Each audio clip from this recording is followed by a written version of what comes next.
Writing style engaging. Okay, everyone, let's dive into a story that's heating up the political landscape in Zimbabwe. I'm talking about a recent explosive development within ZANU-PF, where Vice President Constantino Chiwenga has reportedly launched a scathing attack on President Emerson Mnangagwa's son, Kuda Mnangagwa. Now, this isn't just family drama, this is high-stakes political maneuvering. So, who is Kuda Mnangagwa?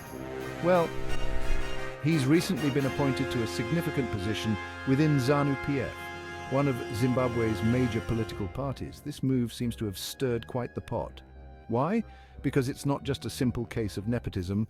No, it's more complex. Kuda's appointment has sparked debates about the dynamics of power, succession, and loyalty within the party. Now onto the juicy part. Vice President Chiwenga, a key figure in the 2017 coup that brought Mnangagwa to power, has openly criticized this appointment. His criticism isn't just a minor jab, it's a full-on political assault, questioning the integrity and implications of Kuda Mnangagwa's rise within the party. What does this mean for ZANU-PF and Zimbabwean politics? Well, it's like dropping a boulder in a pond. The ripples affect everything.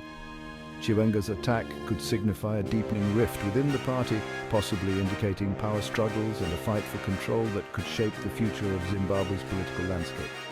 So what's next? This is where it gets even more interesting. Observers and political enthusiasts are watching closely. Could this tension lead to a split within ZANU-PF?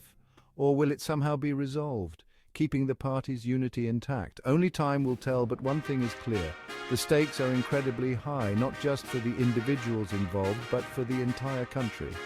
Stay tuned as this political drama continues to unfold. Trust me, you don't want to miss what happens next in this intriguing tale of power, betrayal, and political strategy.